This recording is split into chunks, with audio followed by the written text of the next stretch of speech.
We're here in small town Tupelo, Mississippi, where recently, just this past week, we actually saw Immigration, Customs and Enforcement, ICE, come into Tupelo and arrest someone.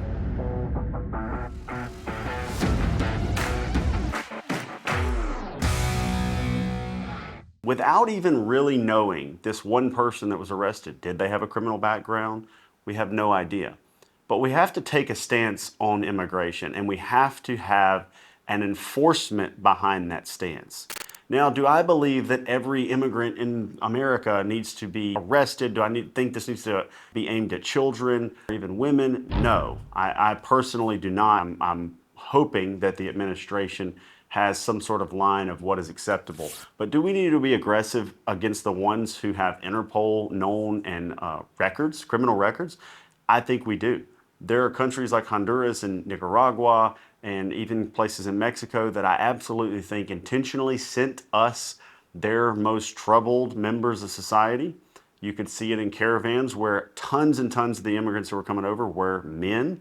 A lot of them had criminal records, and right now I believe that priority number one of ICE is to get out criminal record holding illegal immigrants. Many of the people that we're talking about aren't even coming from Latin countries. We're seeing Afghanistan, Thailand. We saw a video yesterday or the day before where Tom Holman was in Chicago. They arrested a guy from Thailand who had a known child sex trafficking charge from Thailand. So these are people that are terrible people, terrible members of society.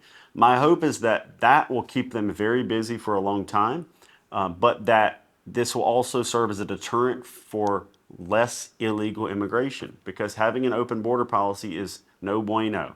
And there are many people out there that say, oh, if we just taxed the billionaires, we could pay for all of these problems and then we could have open borders and we could.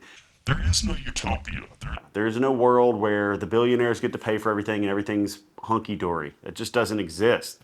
And we have to understand that. Not to mention that when people get into that billionaire conversation, you don't realize that those billionaires have all of their wealth tied up in equity in companies that if they sold it off to liquidate it to pay for things, they'd have to fire people, lay off tons and tons of people, so people would lose jobs. The heads of these companies would not be at the helm anymore. And as much as you may think they don't do anything, they are leading those organizations, and that is why a lot of those organizations are successful and maintain a certain level of success. So all of this rhetoric that's online is a huge distraction. Most people in America should be focused on their own well-being. They should be focused on their own businesses, their own careers, their own families.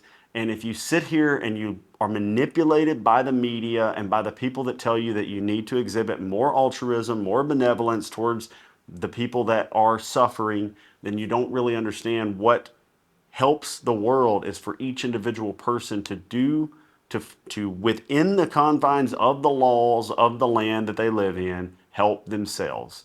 Now, if you want to become an advocate for laws to change and rules to change, that is fine. But being loud on the internet, bickering about things and whining about stuff that you probably don't even fully understand is not helpful. You need to go and work on your own family and your own career and your own business and your own prosperity. And if everybody was focused on that in the world actually would be as close to utopia as we could get it.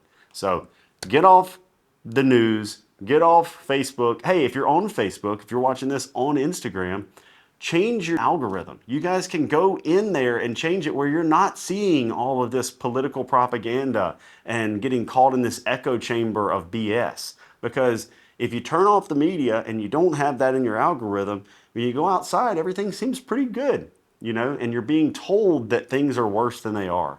Not saying don't pay attention to some degree. Staying alert and having some sort of insight on the world is good, but being obsessed with it is bad. And immigration right now, the things and the steps that are being taken are steps that should have been being taken all along. And as a matter of fact, several of these steps were taken under the Obama administration, the Clinton administration, George W. Bush.